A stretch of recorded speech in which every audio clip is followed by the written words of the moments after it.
welcome to another episode of Coach Toya Live. I'm your host, Coach Toya. I am a credit and financial coach who helps aspiring homeowners get their finances together and increase their credit scores. So this show focuses on everything related to credit and finances. So one of the things that we're going to talk about tonight is this itching topic that people have been talking about a lot lately. And as I've always said, one of the issues I feel that is important in our community is the lack of partnerships, and that affects finances. So I have decided, excuse me, to have a talk with one of my good friends, relationship guru, communications of communication specialist, all of that. So I have gotten Coach Andre to come and talk with us tonight. We are just going to bring some of our conversations that we've been known to have hour-long conversations about all types of things. Some things we agree with and some things we don't. But one of the things I can always say about Dre is that he's going to keep it real. So Andre, what's up? What's up? How you doing, Toy?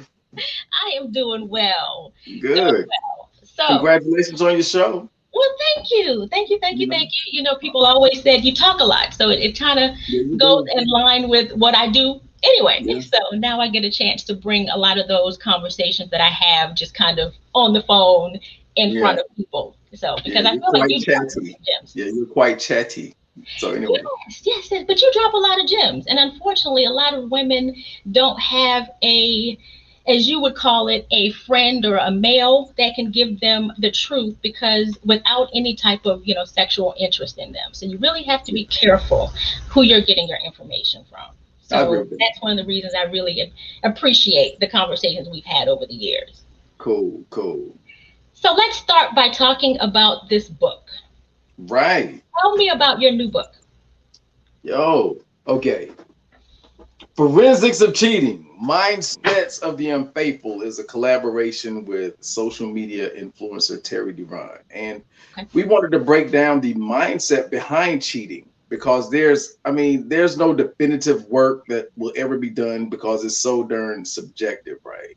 But we wanted to talk about, what goes into a person cheating, and it goes back to effective communication. Like sometimes people cheat because they really don't feel comfortable enough to tell the truth to their partner, So we just kind of break down the book. And one of the things that really set a lot of people not on edge, but it surprised a lot of people. Most people think that the number one reason behind cheating is great sex. And it is one of the things. But sometimes people cheat because if I enter into a romantic relationship with you, the person I have to become in order to be happy in that relationship might be so far removed from the person I originally was before I met you, that sometimes people cheat to rediscover who they were before they're in this current relationship, because the new chick is going to accept me just the way I was, the way you liked me before you popped my hood and started tweaking around,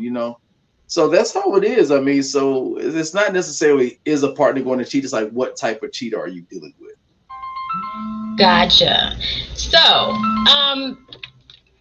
what are something that you learned while researching this topic that you didn't know before, that really blew your mind when you found out? It blew my mind that women did not necessarily cheat for emotional reasons. Like, I'm not getting this at home, so this guy's making me feel desired or wanted. Women cheat for the same reason that men cheat: great sex. That really surprised me. It really surprised me that married women in their 20s out cheat their husbands in their 20s. That really surprised me. So go ahead. I was going to say, did you interview these people? Yeah, I interviewed them. I went to some sex parties and different things, and I talked to women who were there, and some of them were married, some of them were committed relationships, and their partners were not there. And I'm like, why are you here? Is there something you're missing at home? They're like, not really. My partner can't satisfy me really, and I want great sex. And they weren't willing to leave the relationship. The partner didn't know anything about it. It was just an avenue that they wanted handled without risking destroying their relationship. Because, most cheaters don't get discovered. They don't. Really? They don't. It's just whenever you continue on. You Did know. you ask them if they didn't know this before they got married? Oh, know what? Did they not know that there were sexual differences between them and their partner in the dating phase? Well, in the dating phase, it's kind of different than when you're married and long term because in the dating phase, everything is new. It's all about discovery. In the long term relationship, it becomes mundane. People rarely change. It's like you become predictable. Um, Certain things just kind of add up where I'm not as excited about you as I used to. It's hard to keep the spark of sexuality going for years and years and years and years once things build up. So you don't necessarily want to leave the relationship because it's a great person, but there are certain elements of the relationship that just kind of wither away and you're not comfortable enough talking about it because most couples are not real friends. Hmm, that's interesting. Hmm. So, can you cheat proof your relationship? There's no such thing as cheat proofing, but you can do some certain things because it boils down to a character issue. I mean, it boils down to like our idea of monogamy, the way Okay. it's been traditionally presented. Okay. Monogamy used to be one person for life. Okay. Now it's one person at a time. I spoke to someone last week that says I'm monogamous in all my relationships. I'm like, what? You know, what I mean? That doesn't even exist. It's like you can't be monogamous in all your relationships. That's an oxymoron. Okay. But monogamy suggests that if you and I were married for 30 years, and for 30 years I was straight and narrow, I didn't look at another woman at all. If one day I was out and I had a lapse in judgment and I failed and I had sex with someone else, the modern paradigm suggests that all those 30 years means nothing. I'm a cheater. And it's like 30 years mean nothing. I fell off the wagon one time, and now all 30 years are completely abandoned.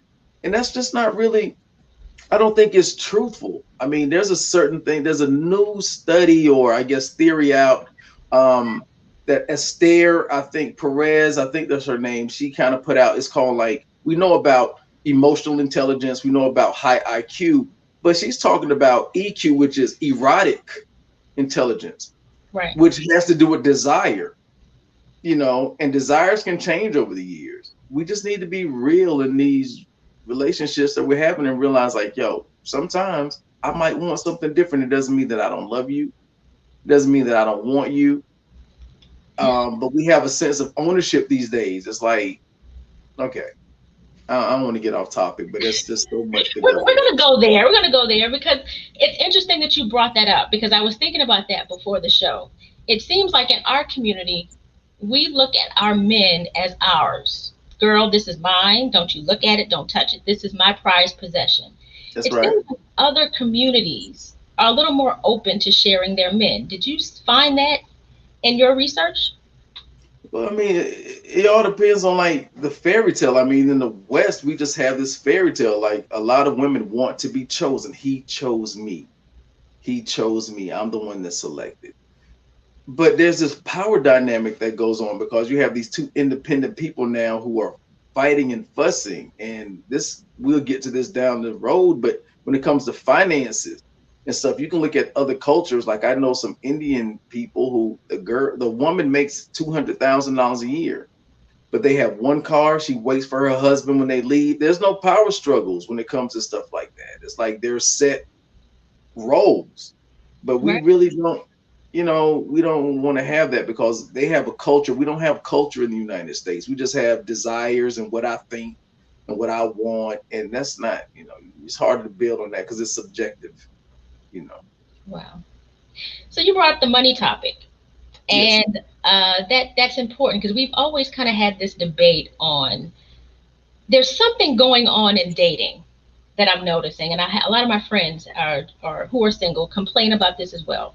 Men are not dating anymore. They're not planning dates. They're not taking you out. They're not coming and picking you up and planning this nice evening. It's kind of more of a look. What are you doing right now?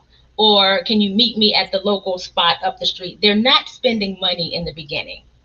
What is happening with that? What is causing this new trend that men are doing? Well, because I mean, it's different from grandma and grandpa days. Women are earning money these days. And it's kind of like, okay, well, I can show interest, but my interest does not mean that you're going to be the woman that I end up with. It's like, okay, I'm attracted to you, but attraction does not denote interest. And some of us, like, I'm not going to talk about other men, but me, I treat my wallet like you treat your vagina. I don't give it up to anybody. It's like Yeah. my most valuable asset is my time. You know what I mean? Your time is worth no more than mine. And the old paradigm set it up is you're the prize. I have to somehow prove worthy for you to choose me. So I'm going to have to wine and dine you. And no, because it's kind of like these days, the knowledge is already out there. I call it in my first book, the 30-second size up. Most women know within 30 seconds if you can get the booty. It might be like, okay, now he might have to wait. He might talk himself out of it. He might do something stupid. But Yeah. she know within 30 seconds, girl, he can get it. Girl, he can get it. I know they Yeah. do. So it's like guys are just wising up to that these days. That's all. And it doesn't mean that they're not great partners. It just means like, who are you to demand my money? Like who, I mean, like, come on. If I ask you out, now here's what I tell people. Whoever asks the person out should be willing to pay for the date. But dating doesn't have to be anything romantic in scope. We can go have coffee at Panera Bread or go walk around the park and have a conversation. It doesn't have to be like some romantic dinner and stuff that costs a lot of money. So if the dude is going to be a dumb and do that, that's fine. But it's not necessary these days. That's true. I can honestly say that because and it's interesting because my son, I've got a 17-year-old now who's now getting into the whole girl thing and going out, and he told me him and his friend went to Carowinds about 2 weeks ago, and the friend is a short guy. So unfortunately, I think he's already learned that he has to simp a little bit because he's short, and it starts at a young age. I'm so sorry for the brother because he's a cute little boy. My son is taller, doesn't have to do that per se. But the other guy was buying the girl something, and it was her friends in the group. So the friend asked my son to buy something for her. Excuse me. And my son was like, nah, I'm good. And she called him gay. What are you, gay or Right. something? And I Right. said, I'm amazed at how this is starting at such a young age. Where is this programming coming from? Where women are really thinking that men owe them something. Where did that come from, I in mean, your opinion? we grew up with you grew up with it. You were taught that you were the prize, and a Yeah, real man should, if a man is interested in you, he will move heaven and hell to get to you. All of that. And it kind of sets a false narrative. But with the internet age, grandma and grandpa had to deal with people within their township. With the internet, I can deal with people clear across the world. So it's created a false sense of options. Like if I can talk to women all around the world, I'm thinking I'm hot doo doo. But all of those women are not really available to me. Ain't nobody trying to hop on the train. They might come and visit me, but ain't nobody trying to uproot real quick to right. give up what they have. So it's like, is that really an option? And most of the time when you study dating, if you talk to a lot of your friends, most of the people they find interesting do not live in the same city or state. Like you can't find nobody in the same city or state. So now it's like the narrative is like, okay, look, women are making more money than men these days in certain communities. When I throw out like you know more about money than I do. When I throw out census data in the black community, if you're dating specifically black men, the average black man makes between 28 to $33,000 a year. Let me give the brother a raise to 40,000. Okay, that's not going to be enough for a lot of black women who expect, well, when I get a real man, he's going to help me pay the bills, and it's like, how much are you going to be able to do on 40,000? And if so, are you willing to live where $40,000 can support that? Do you want to Right. live on this side of town? Do you want to drive that kind of car? Do you want to catch the bus? So it's kind of like the narrative has changed, but the mentality has not. And some women who in Charlotte, I know plenty of women who make 150 on up, Yeah. but they still have the idea that the man should make as much as them or he should be able to support them. And I'm like, that's just not reality. It just doesn't reflect reality. Women are going to college and graduating. They have been for double-digit years than men. Men just don't really care about a lot of things like that anymore. You know. That's true. And the interesting thing is, I don't think a lot of people even knew that until the Kevin Samuels phenomenon came about, where you can listen to his shows and have all these women calling in saying that they want a six-figure guy. And it's like the statistics just does not show that there are that many six-figure guys available. So I don't Right. know where And that came from. Where did we automatically think that men were making more money than we were? TV, flossing, the music, the videos and stuff. These dudes are sitting up there flossing and whining and dining the women. And it comes from dating. Men would spend their rent money trying to impress a woman on a date or a few dates to prove to her somehow that he was worthy, because money and stuff like that, it tickles a woman's security trigger. Like, you know what? He has money. It's like, but you don't know what he has when you get with this dude. Let's just say a dude that wines and dines you, you have everything. You get with him, you marry this joker thinking you're going to have it straight. Then you realize this joker isn't paying his bills. He's in so much debt because whatever he wants, he just goes to get it. Now, that was fine while you were dating him because you benefited from it. But when you're with him and you're like, wait a minute, that's not the most responsible thing. Where's the savings? It's like, I ain't got none. You know, I want this and I go, Yeah. but see, it's like, yeah, so I think that the money is very important. It's one of the two major reasons that people divorce, but it's like, it can't be traditional like it used to be. There's nothing wrong with you paying your way. It doesn't mean that that person doesn't deserve you. It doesn't mean that that person is unworthy. It's like, I don't know you like that. I don't know you well enough to make that type of investment in you right now. Both of us are investing our I guess most valuable commodity, our time, by spending it with each other. As time goes on and I'm comfortable, then it can lead to other things. But a lot of women want that stuff up front. It's like, no, we ain't doing that these days. And if I'm a six-figure dude, you don't qualify. Like, why? What? Do you know how many options I have if I'm a six-figure dude? And Yeah. so really, let's just stop. You know, So do you see that women, especially in our community, have an issue with competing?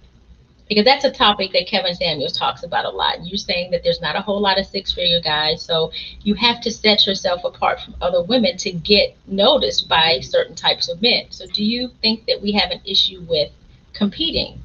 And how do you compete? How would you coach a woman to compete in I was this day and okay. age? Here's what I would say. Mr. Samuels always talks about these six-figure guys, and that's the traditional alpha male. Okay. The alpha is dominant, he knows what he wants, he's aggressive, okay. But I would say redefine it's not standards, but what do you really want? It's not that there's a shortage of black men to date. It's just that most women are just not attracted to most black men. It's like, if you're 5'2", but the man that you date has to be 6 foot and above because you want a tall man, you 5'2". If you put on 3-inch heels, you 5'5". If he's 5'7", he's still taller than you in your heels. But nah, that's short. I Compared to who? wonder Not where to that you.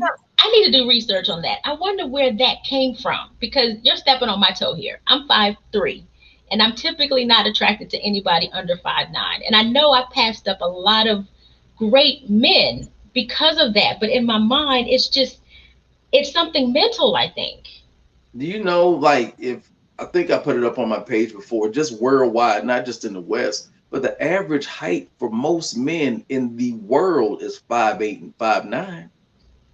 You have certain I'm countries like, that might have 5'11", 6 feet, and you have some, but that's not 6 feet is not the average size for most men. You can look around now, yeah, you see it, but you got to compare. Next time you're out, look at Mexicans, look at white, look at black, look at people. You'll see that not everybody is over 6 feet tall.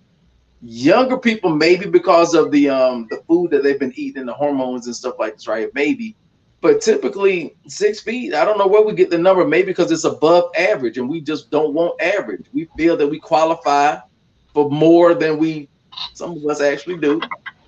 And right. I'm just saying, it's like the alpha. Listen, ladies, if y'all listen to me right now, get your mind off of being an alpha chick and an alpha male, because we only act like there's just two male Yeah, let's archetypes: talk about that. I alpha remember you and explaining beta. that to me. the different types that we don't hear Oh, about. right. Alpha, we know what alpha is, and so Yeah. much so that women want to be alpha chicks, right? And then there's the beta male. The beta male is supposed to be the pushover. You don't want him, he's weak. And no, the beta male is the worker bee of society. No modern society can work without a beta male because they're going to come to work on time. They're going to be responsible. They will marry you. They will raise their kids. They're going to pay their taxes. They're going to stay. Those are beta males. They might not be the best decision makers as far as leaders are concerned, but as far as someone you can get along with and work with, there's the beta. Then you have the gamma. The gamma is the goofy dude. He's that dude that's just clueless. You know what I'm saying? It's like you don't want nothing to do with him. And then there's the omega male. The omega male are the invisible men of society. They are invisible to both men and women. A lot of times, omega men are the serial killers because if they can't be famous, they're going to go out in infamy. So they're going to do something to be like, you're going to notice me. But then there's the male. I'm a sigma.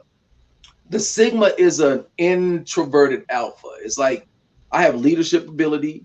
I have great decision making skills. I'm great with women. It's just that I don't need a pack to be a part of.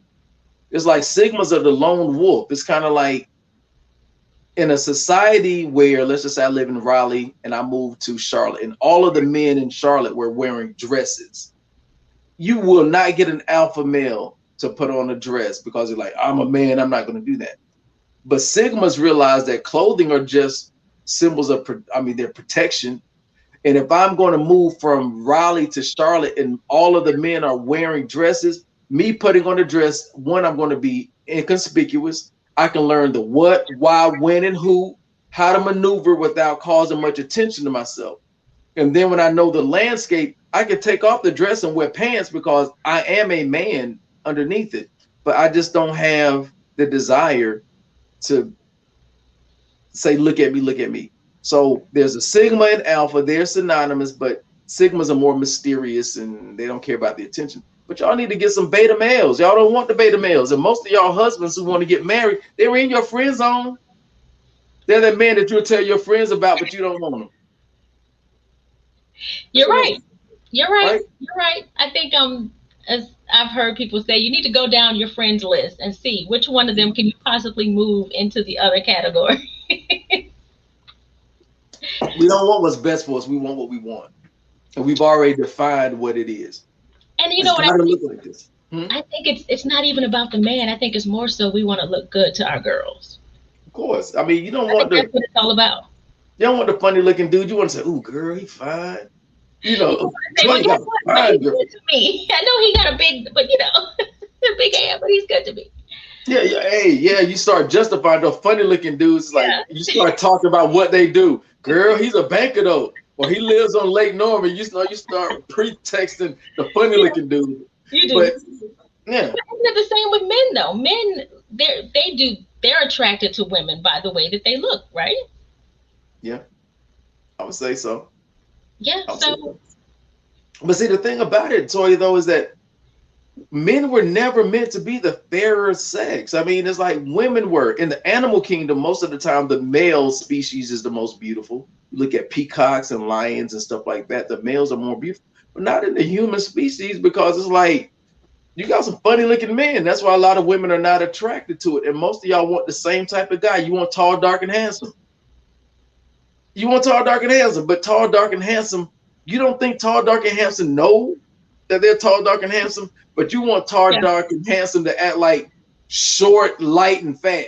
You know what I'm saying? It's like he's not. They're not going to act like that. They know the options that they have available, and they're not going to be.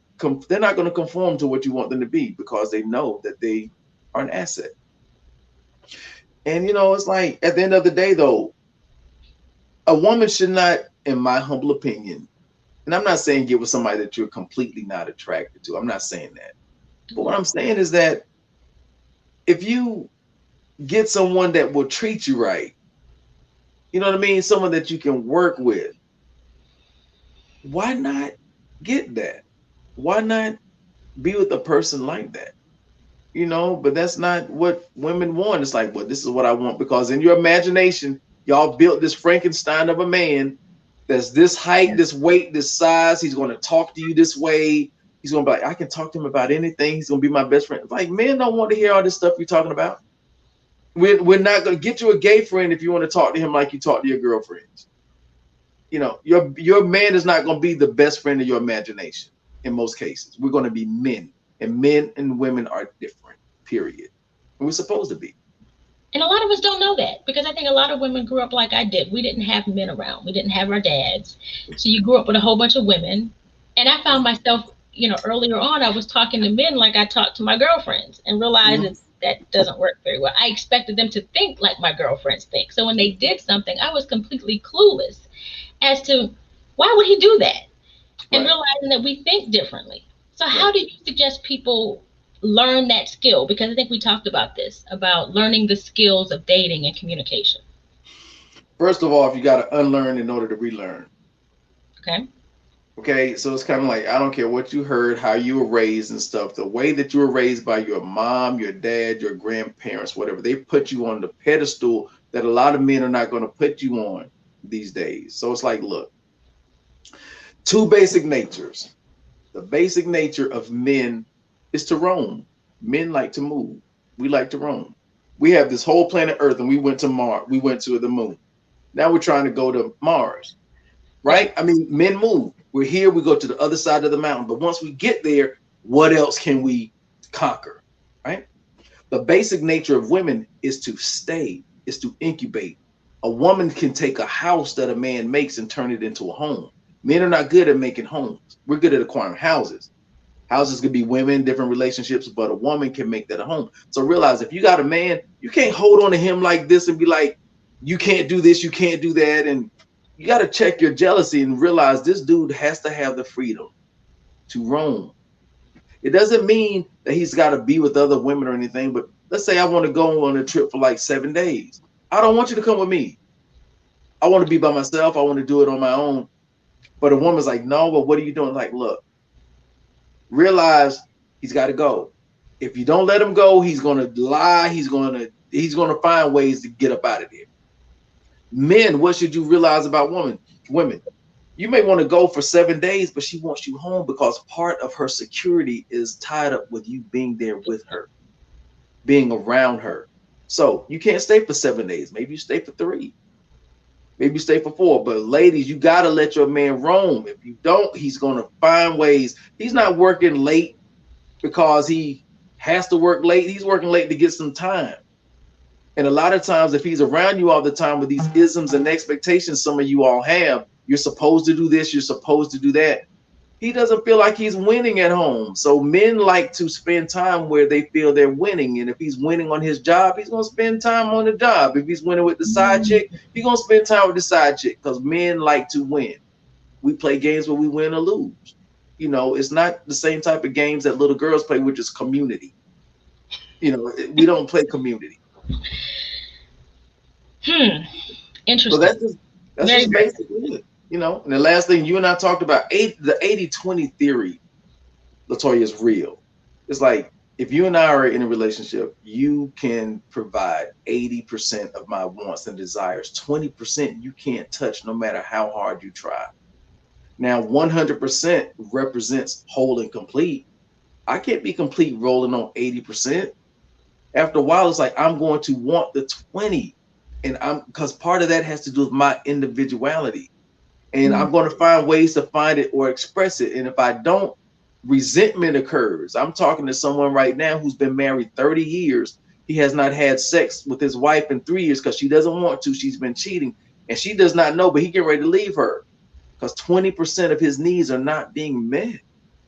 You know, and it's just real. But maybe she stepped out because 20% of hers wasn't being met, and they can't have that real conversation. You know. Yeah, and it's sad that you're a married couple and you haven't established a foundation where you could go to that spouse and say, look, this is how I feel, and really have that conversation. Well, after 30 years, it's kind of like, you got to look at why people get married, though. Like, he married her because, one, it was lust, and 2, he really didn't feel that. He really felt that on some level she was out of his league. So she got him, and he was a workhorse, and she just knew, got him. got them. Women know. I mean, women know who they can kind of deal and maneuver. Those guys that's in your friend zone, I call them boo boo the fools. You know those dudes that you can call to change your tire and oil and Yeah. cut your grass, stuff that he should be getting some of this if you had a man, but y'all just friends. You know that man want to be with you. He's doing all that stuff, hope to climb out of that friend zone, but you're gonna keep him there. But you have brothers like me, I'm like, I ain't cutting your grass. If you're in an emergency situation, I will. But I'm like, I'm not just gonna come over there and cut your grass and change your oil and do all this boyfriend stuff, and I don't get the benefits of the boyfriend. I ain't doing all that. So yeah, I guess women, men need to stop dating with women, stop dealing with women, doing stuff for them without getting the benefits of. I'm not everything. We don't get in life what we deserve. We get what we negotiate. Some men are horrible negotiators. Some women are horrible negotiators. That's why some women keep getting F boys because they don't want to change the way they approach dating. It's like you keep getting these F boys and saying this is all men want is sex. No, that's not. You're forgetting all the things that you benefited from before the sex, the dinners, all this other stuff. But if the relationship doesn't go where you think it should end up, which is a monogamous relationship, all of a sudden when y'all break up, all he wanted was sex. Like that ain't all he wanted. But that's all he saw the value in over time with you. It's like ain't nobody, there's no such thing as unconditional love. It doesn't exist. It's a fantasy. Ain't nobody gonna accept Andre Blaylock the way he is, 100%. And I know that. So I'm willing to change. I'm willing to be manipulated. I'm willing to be controlled to a certain extent by the right woman. But I'm gonna learn all that throughout the dating process because I need to know your character. I need to know what angry looks like. I need to know what depressed looks like. I need to know what your hustle and drive looks like. I need to know that you got my best interest at heart. Then I'm willing to move because I know that if I get sick, you will take care of me. But I can't figure that out in the beginning. Like I'm not. No, it's like sex ain't all I want. But most men want sex immediately because we don't put the same value on sex that women do. But that ain't all I want. Oh, we can end on that topic. Let's talk about that because I think that's probably one of the most important things to understand when cheating is concerned. I think women tend to not like it because or have an issue with their man cheating because they feel like the man loves the other woman. Because typically we have an emotional connection with the person that we're sleeping with. So explain to me, how do men view sex? And what does cheating typically mean for the man? Well, again, it's so subjective, but men don't put the same value on sex as women because we want to do it because we can receive and give pleasure. It feels good. Mm-hmm. It's not tied to love and it's not tied to any of that. But most women, because we're taught of good girls don't give it up and wait until you're married to give all that stuff that y'all are taught and raised. So it's kind of like I was told that, and when I was researching the book, it's like, well, men out cheat women, and that's the known fact. And it's a known fact that women cheat for emotional reasons. I'm like, we don't know. The jury's out. It's like, why? I'm like, because men lie. Men are going to lie about how tall they are. Men are going to lie about how much sex they get. Men are going to lie about their age. Men are going to lie about how much money they make sometimes. But women are going to lie about how many penises they had, how many sexual partners, because women are taught to minimize and deflect because good girls don't do that. You 50 years old, but you only slept with 4 men in your whole life. I'm like, you slept with 4 men in your first semester of college when you got away from home. But you can't say that because of the double standard. You know what I mean? And men are going to judge you for it. And I'm like, forget what men say. It's like if we sleep together on the first night, it doesn't mean that we can't build a relationship. It doesn't mean that you're a whore, I'm a whore. It just means that we had that chemical attraction. We're adults and we did what we wanted to do. Right. But a man make a woman feel bad when he exhibited the same behavior. It's like, no, you own your feelings. It's like if you want to have it, he didn't take anything you didn't give. And so for you to put your vagina on a pedestal, it's like your vagina is no more valuable than my penis. It's not. When we're having sex, it's great sex. If you climax, not climax, we enjoyed ourselves. Now, this is kind of controversial. I think what really changed the dynamic of male-female relationships is 1965, when the birth control pill was introduced and we put Okay. procreation in the hands of women. After that came the hippie movement. It was like free sex, free love, just freedom, freedom. Because before 1965, most women were not just having sex like that because of the threat of pregnancy and because of the way you could be ostracized without being married and stuff. Because back then, if you got a woman pregnant, y'all automatically got married. That's what you thought about. Right. So they were very careful before 1965. But after that, when women control, like I could be like, Toya, you're pregnant. Great. I want to have the baby. No, I ain't ready for that. We're not going to have it. You can destroy my child even if I want it. Flip it around. We do it. I'm like, I don't want no kid. I don't want to, but you want to. You will have the child, put me up child support and be like, well, you should have thought about that before you did it. Women have so much more control when it came to that. And men are just kind of like, once the semen leaves your penis, you don't control the outcome after that, you know. And so it's kind of like a lot of things have changed from my parents' days. And it's like, it's just stuff that we just need to talk about. It's just let's just see each other as equals. Like, I'm no better than you, but hypergamy is real. I mean, it's like we look for the come up. Most women look for a man so they can come up. I need help with these bills. I need help with my kids. It's like, stop. Like, I'm not a paycheck to you. I'm not this dutiful. I'm not that. You know. No, I'll stop there. You know. Anything else you want to add? I don't. I mean, I think that effective communication, Toya, we Okay. must realize this, that communication occurs on the listener's terms.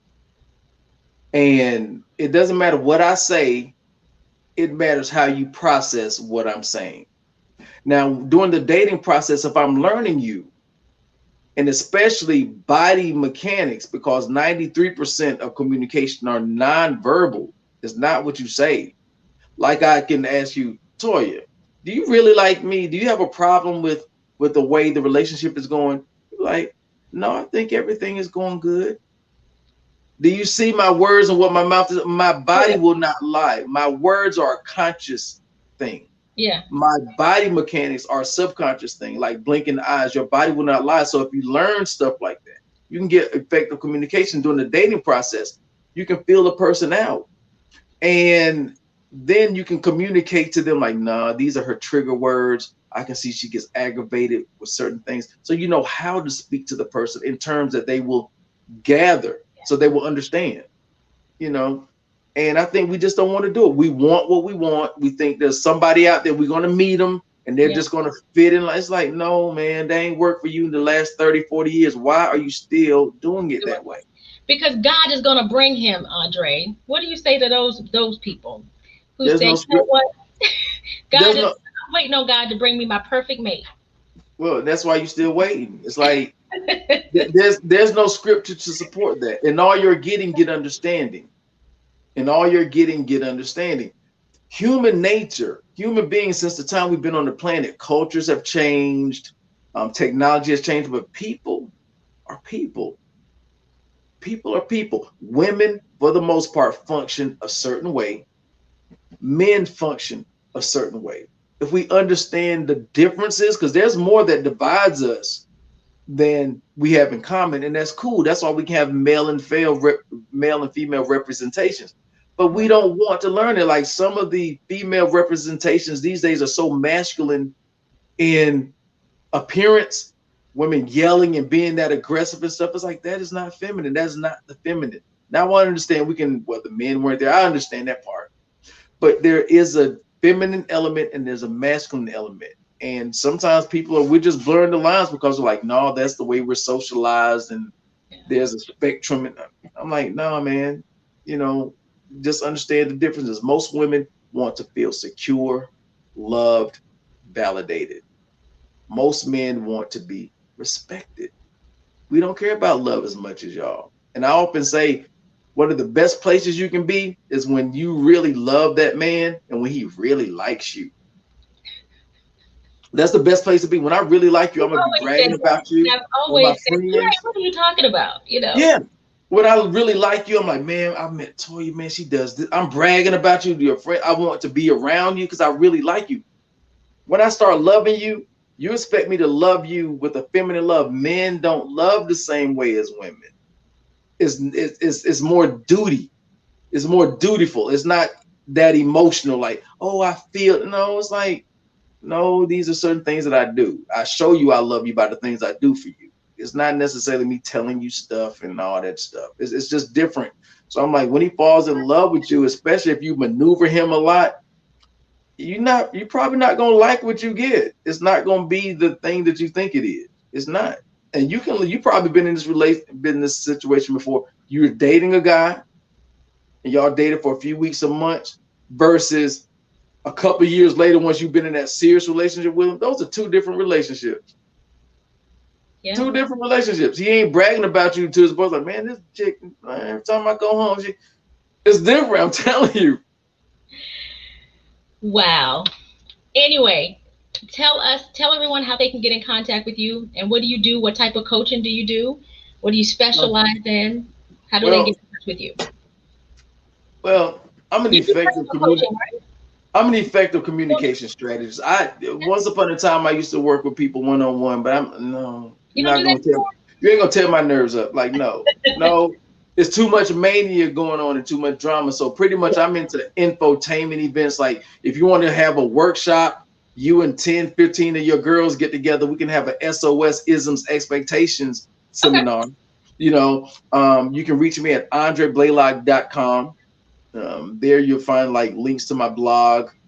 You can book like sessions, or I'll talk to you on the phone, but I'm not really trying to work one-on-one like that for the most part, because like I said, it can drive you crazy, because it's like, okay, you're knowing what you're seeing, you know what your girls are talking about, what you've experienced, but you want to somehow dismiss all of that and talk about what men should be doing and what they should not be doing, and vice versa, as opposed to like, look, here's the data. This is my experience and the experience of most of my friends. Maybe I need to change this out. And I believe that if you can have those type of conversations in an environment with games and stuff where you have different people talking, that's when you can get some results. But one-on-one, it's harder to do that way.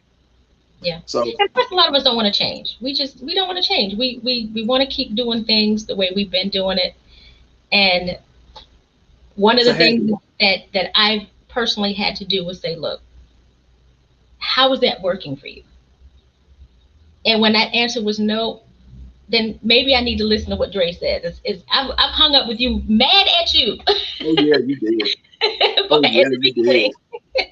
I'm like, why? But me getting mad doesn't change the fact that you're telling the truth. This is the way it is. Are you gonna conform, and maybe get some different results, or are you gonna keep doing what you've been doing? And I can tell you that things have definitely got better when I changed my mindset. So it's like, but what can it hurt? Like I said, at the end of the day, you, me, or anybody else, what can it hurt? It can't get no worse.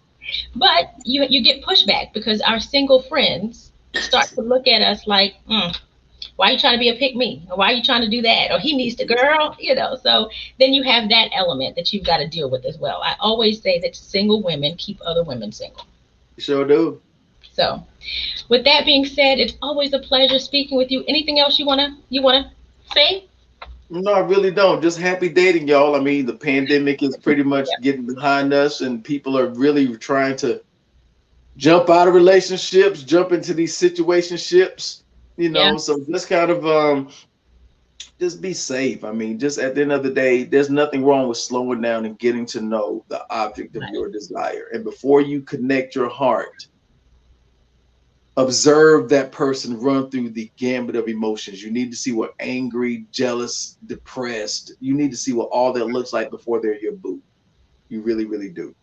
That's all I got. All right. Well, anyone, who wants to get in touch with Andre or myself, you feel free to. We're going to put our information in the comments below. Always say like the video and comment so that people get to see it. If you're watching it on YouTube, still like, share, subscribe, all that good stuff.